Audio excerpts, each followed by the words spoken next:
नमस्कार दोस्तों। इस अध्याय में अपन उन्हीं इम्पोर्टेंट फैक्टों को देखेंगे जो परीक्षा की दृष्टि से महत्वपूर्ण है। तो चलिए शुरू करते हैं अपना वीडियो।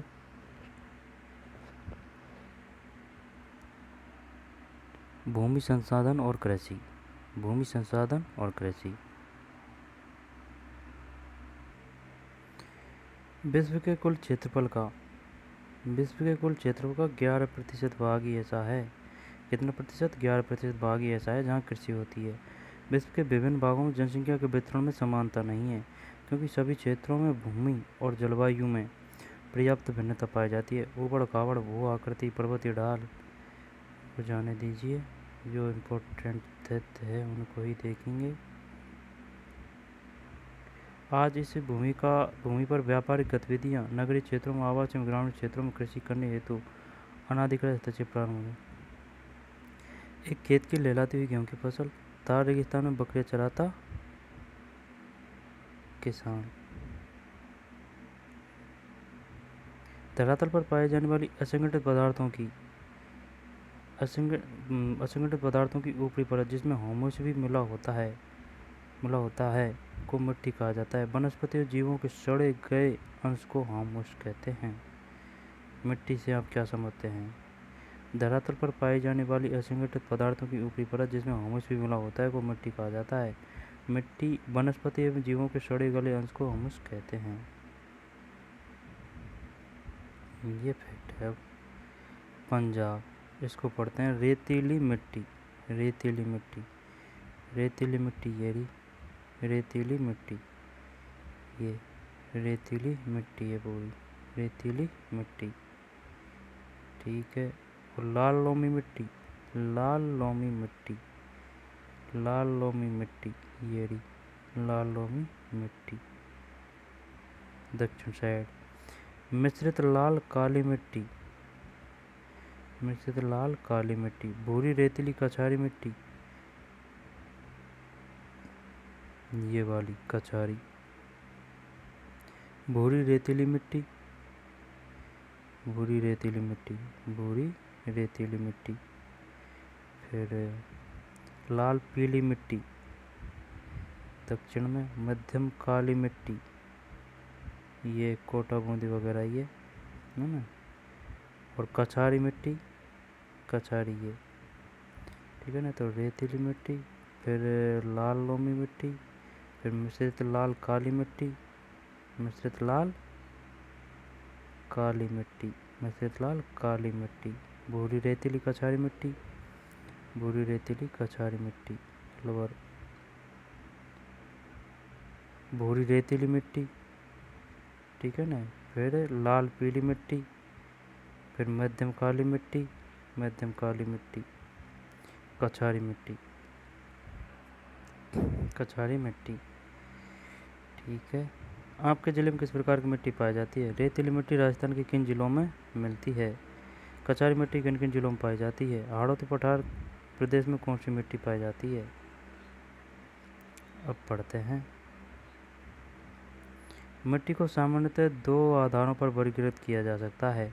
पहला रंग के आधार पर और दूसरा है रंग के आधार पर, जैसे काली मिट्टी, लाल मिट्टी, काली मिट्टी, लाल मिट्टी, पीली मिट्टी, भूरी मिट्टी। और दूसरा है मिट्टी की प्रकृति के आधार पर, जैसे कि दोमट मिट्टी, रेतीली मिट्टी, लवड़ी मिट्टी, क्षारीय मिट्टी। हमारे राज्य में उत्तर पूर्वी मैदान में जलोढ़ मिट्टी का जमाव अधिक है। उत्तर और पूर्वी जमाव अधिक है। तो वहीं पश्चिमी राजस्थान में थार मरुस्थल में रेतीली मिट्टी पाई जाती है। दक्षिण पूर्व में हाड़ौती प्रदेश में काली मिट्टी की अधिकता है। अरावली प्रदेश में लाल लोमी मिट्टी, अरावली प्रदेश में पहाड़ी इलाके, यहाँ पर पर्वत होते हैं जहाँ पर लाल लोमी एवं लाल काली मिट्टी मिलती है। नहरी क्षेत्रों में क्षारीय मिट्टी की अधिकता है। ठीक है। मिट्टी निर्माण को प्रभावित करने वाले तत्व: जनक शैलें, जलवायु, समय, उच्चावच और जैविक क्रियाएं। मिट्टी। कृषि। मिट्टी में इसमें कोई फैक्ट नहीं है। कृषि के प्रकार, जीवन निर्वाह कृषि, ठीक है ना। जीवन निर्वाह कृषि और वाणिज्य कृषि। कृषि के कितने प्रकार है? 2। जीवन निर्वाह कृषि और वाणिज्य कृषि। जीवन निर्वाह कृषि पुनः आदिम निर्वाह कृषि या गैर निर्वाह कृषि में विभाजित किया गया है। जीवन निर्वाह कृषि को कितने भागों? कृषि के प्रकार कितने हैं? 2। एक है जीवन निर्वाह कृषि, ये वाली, दूसरी वाणिज्यिक कृषि। अब जीवन निर्वाह कृषि को भी 2 भागों में बांटा गया है, एक आदिम निर्वाह कृषि और दूसरी गहन निर्वाह कृषि में विभाजित किया जाता है। निर्वाह कृषि में स्थानांतर कृषि, निर्वाह कृषि में स्थानांतर कृषि और चलवासी पशुचारण सम्मिलित है। चलवासी पशुचारण सम्मिलित है, ठीक है। जीवन निर्वाह कृषि को पुनः आदिम निर्वाह कृषि और गहन निर्वाह कृषि में विभाजित किया जाता है। निर्वाह कृषि में स्थानांतर कृषि और चलवासी पशुचारण सम्मिलित है। दोबारा से, निर्वाह कृषि में स्थानांतर कृषि और चलवासी पशुचारण सम्मिलित है। स्थानांतर कृषि, ऐसे खेतों में 2 या 3 वर्ष तक कृषि की जाती है। इसके बाद मिट्टी में उर्वरता कम हो जाने पर उस खेत को छोड़कर किसान किसी नए खेत पर कृषि करने लगता है।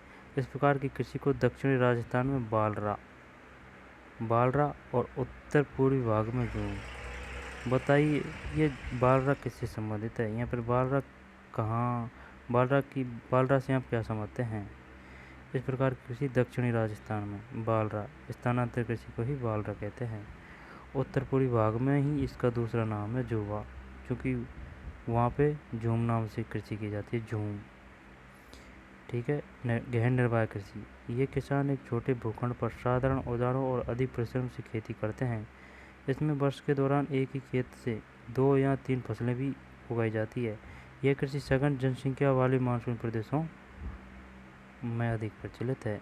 सघन जनसंख्या वाले, तो स्थानांतर कृषि, बालरा, झूम, गहन निर्वाह कृषि, चलवासी पशुचारण, ठीक है, ये कोई दिक्कत नहीं है। वाणिज्य कृषि, वाणिज्य फसल उत्पादन और मिश्रित कृषि और बागायती कृषि। वाणिज्य कृषि, यह कृषि भी 3 प्रकार की होती है। एक वाणिज्यिक फसल उत्पादन, दूसरी है मिश्रित और तीसरी है बागायती। वाणिज्यिक फसल कृषि में मुख्यतः ऐसी फसलों को उगाया जाता है जिन पर उद्योग धंधे निर्भर होते हैं, जैसे कि कपास, गन्ना, तिलहन, तंबाकू आदि, एवं गेहूँ, मक्का, चावल, दालें आदि प्रमुख खाद्यान्न फसलें भी उगाई जाती है। मिश्रित कृषि में भूमि का उपयोग अनाज व चारे की फसल उगाने और पशुपालन के लिए किया जाता है। मिश्रित कृषि में भूमि का उपयोग अनाज एवं चारे की फसल उगाने और पशुपालन के लिए किया जाता है। बागायती कृषि वाणिज्यिक कृषि का एक प्रकार जिसमें अधिक पूंजी एवं श्रम की सहायता से बड़े बड़े उद्यानों में एक ही प्रकार कृषि की जाए, जैसे कि चाय, कॉफ़ी, रबड़, ठीक है ना, कोई समस्या नहीं है। गेहूँ कृषि कई प्रकार के उद्योगों के लिए कच्चा माल भी उपलब्ध है, जैसे स्मृति वस्त्र उद्योग के लिए कपास एवं शक्कर उद्योग के लिए गन्ना आदि। गेहूँ, चावल, बाजरा और मक्का प्रमुख खाद्यान्न फसलें हैं। कौन कौन सी मुख्य खाद्यान्न फसलें हैं? गेहूँ, चावल, बाजरा और मक्का। चना, अरहर, उड़द, मूंग आदि तिलहनी फसलें हैं। सरसों, मूंगफली, सोयाबीन आदि तिलहनी फसलें हैं। सरसों, मूंगफली, सोयाबीन आदि तिलहनी फसलें। कपास और जूट रेशेदार फसलें हैं। कहवा और चाय पेय फसलें हैं। दोबारा से पढ़ते हैं इसको। मानव अपने भोजन की आवश्यकता को पूरा करने के लिए अन्य प्रकार की फसलों को उगाता है। कृषि कई प्रकार के उद्योग के लिए कच्चा माल भी उपलब्ध कराती है, जैसे कि स्मृति वस्त्र उद्योग के लिए कपास एवं शक्कर उद्योग के लिए गन्ना। गेहूँ, चावल, बाजरा और मक्का प्रमुख खाद्यान्न फसलें हैं। चना, अरहर, उड़द और मूंग दलहनी फसलें हैं। सरसों, मूंगफली, सोयाबीन आदि तिलहनी फसलें हैं। कपास और जूट रेशेदार फसलें हैं। कहवा और चाय पेय फसलें हैं। कृषि ऋतुएं पता है, सब पढ़ लेते हैं फिर भी। राजस्थान में मुख्यतः 3 कृषि ऋतुएं हैं: खरीफ, वर्षा ऋतु, रबी, शीत ऋतु, जायद, ग्रीष्म ऋतु। यहाँ जलवायु के अनुसार बाजरा, मक्का, ज्वार, मूंगफली, चावल आदि खरीफ की तथा गेहूँ में जौ, चना, सरसों आदि रबी तथा फल सब्जी राजमा, बरसीम आदि जायद की फसलें हैं। राजस्थान की खाद्यान्न फसलों गेहूँ, जौ, ज्वार, बाजरा, मक्का और दालें हैं।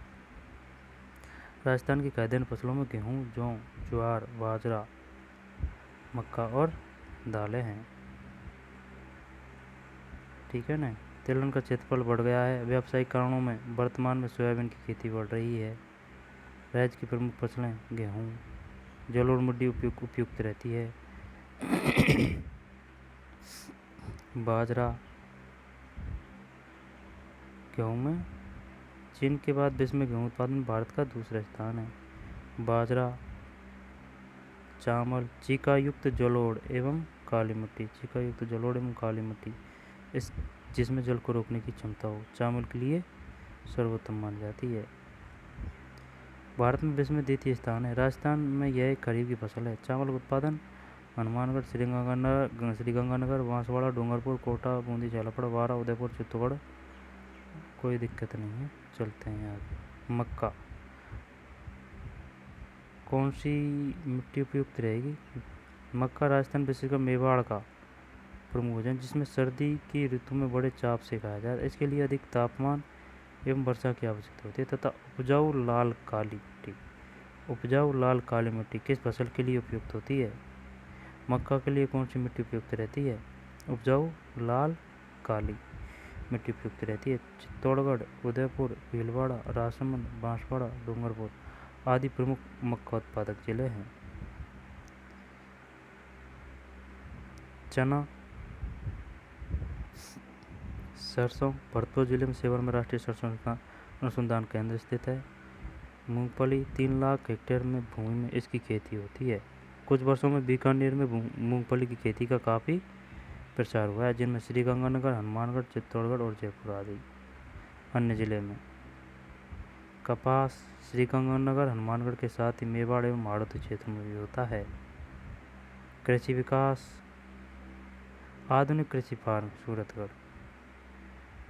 श्रीगंगानगर जिले के सूरतगढ़ नामक स्थान पर, सूरतगढ़ कहाँ है?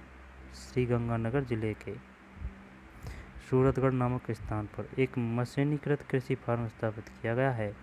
यहाँ कृषि फसलों पर नए नए प्रयोग एवं उन्नत पशु नस्ल विकसित करने के कार्य किए जा रहे हैं। इस फार्म में कई प्रकार की फसलों एवं फलों का भी उत्पादन किया जाता है। यहाँ सिंचाई की सुविधा इंदिरा गांधी नहर द्वारा उपलब्ध कराई गई है।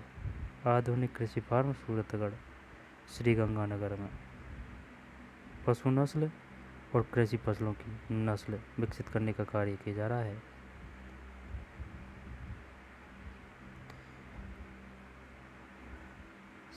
शब्दावली: क्षारीय मिट्टी, काली मिट्टी, निर्वहनीय जीवन यापन। बरसिम एक प्रकार की घास। तो क्षारीय मिट्टी, खारी मिट्टी, निर्वहनीय पर जीवन यापन, और बरसिम कहते हैं एक प्रकार की घास को बरसिम। अभ्यास: निम्न में कौन सी एक खरीफ की फसल है? मक्का। निम्न में कौन सी तिलहन फसल है? सरसों। कपास एक प्रमुख औद्योगिक फसल है। सर्वाधिक सरसों के उत्पादन के लिए कारण राजस्थान में सरसों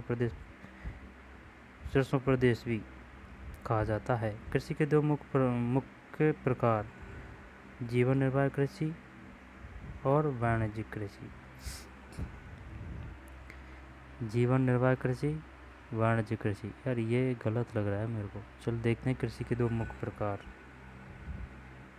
जीवन निर्वाह कृषि एक, ठीक है ना। जीवन निर्वाह कृषि को 2 भागों में बांटा गया है, पूर्ण आदिम निर्वाह कृषि और गहन निर्वाह कृषि।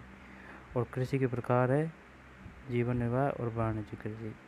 सही है, तो अपन कृषि का एक प्रकार पूछ रहा है, न कि वाणिज्यिक निर्वाह कृषि का। कृषि के 2 मुख्य प्रकार जीवन निर्वाह कृषि और वाणिज्यिक कृषि है। खनिज पदार्थों एवं ह्यूमस का सही मिश्रण मिट्टी को उपजाऊ बनाता है। वाणिज्यिक कृषि किसे कहते हैं? राजस्थान प्रमुख कृषि ऋतुओं में उनकी प्रमुख फसलों की सूची बनाइए। राजस्थान में पाए जाने वाली मिट्टियों के नाम लिखिए।